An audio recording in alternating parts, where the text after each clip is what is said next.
Truth, damn it! I'm afraid, all right? You want to hear me say it? You want to break me down? All right, I'm afraid.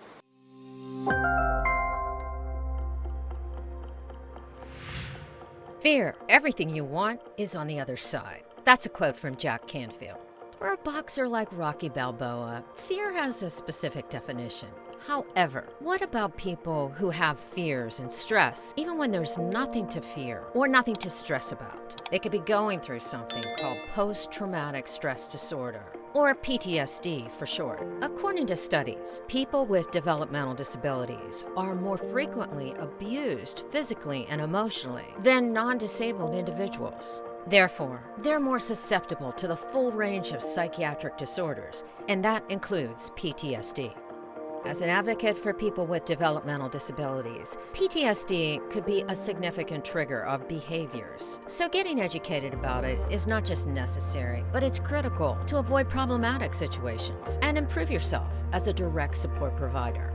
PTSD is a potentially debilitating mental condition that occurs in people who have experienced or witnessed a traumatic event. Now you know a little bit more about PTSD, but make no mistake here. When people hear about trauma, they automatically think of war traumas or something in that area. But PTSD can affect anyone who has seen or lived through any traumatic event. And that can include an accident, a natural disaster, a severe illness, assault, rape, or maybe even a sudden death of a loved one.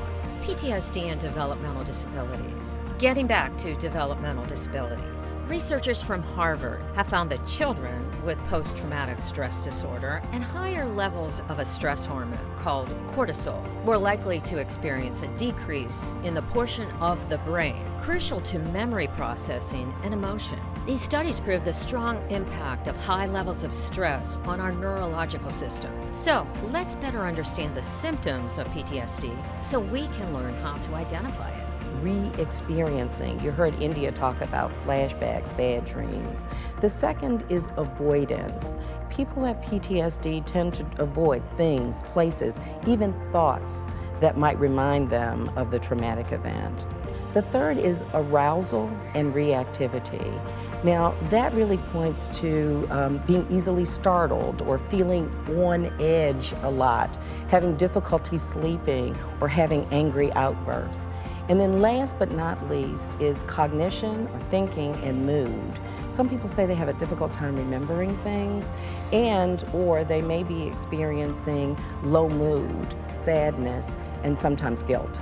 And let's not forget, PTSD can be complicated for people with developmental disabilities. For example, they might stop talking, constantly act out, or become clingy with a guardian or an advocate due to a traumatic event. PTSD treatments. The good news is that PTSD can be treated and managed with a combination of therapy medications and self-improvement strategies. There are also a lot of organizations that can provide extra support.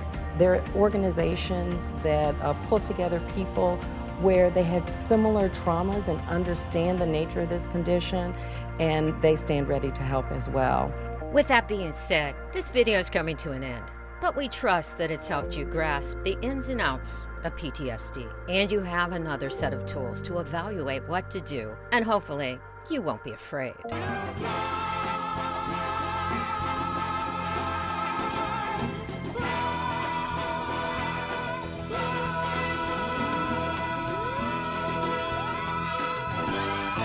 And that's all for now. Thanks for watching. And remember, First Choice Family Services is your information resource for the DSP industry.